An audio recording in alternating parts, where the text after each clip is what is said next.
उत्तर प्रदेशातील प्रयागराज शहरात एका नामांकित ज्वेलरी शोरूममध्ये भरदिवसा धाडसी चोरीची घटना घडली आहे.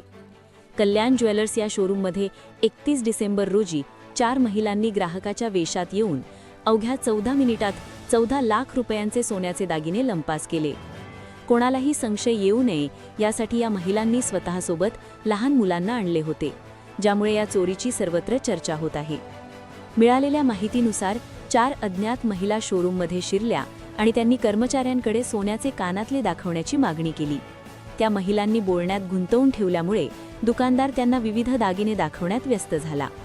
सीसीटीव्ही फुटेजमध्ये असे दिसून आले की दुकानदार काही क्षणासाठी काउंटरवरून बाजूला होताच एका महिलेने अत्यंत सफाईने दागिन्यांचा ट्रे उचलला आणि तो जवळच बसलेल्या दुसऱ्या महिलेकडे सरकवला. त्या महिलेने तातडीने ते दागिने आपल्या शालीमध्ये लपवले. ही संपूर्ण प्रक्रिया इतकी जलद आणि प्रोफेशनल होती की तिथे उपस्थित असलेल्या इतर ग्राहकांना किंवा सुरक्षा रक्षकांना याचा संशयही आला नाही.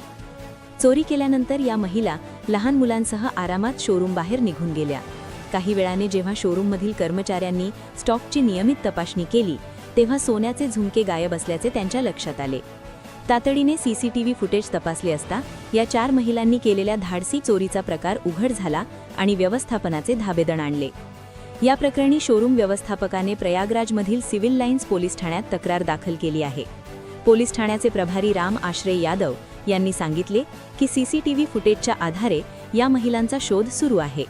शोरूम बाहेरील आणि रस्त्यांवरील इतर कॅमेऱ्यांचे फुटेजही तपासले जात असून या महिलांनी पळून जाण्यासाठी कोणत्या मार्गाचा वापर केला याचा तपास पोलीस करत आहेत.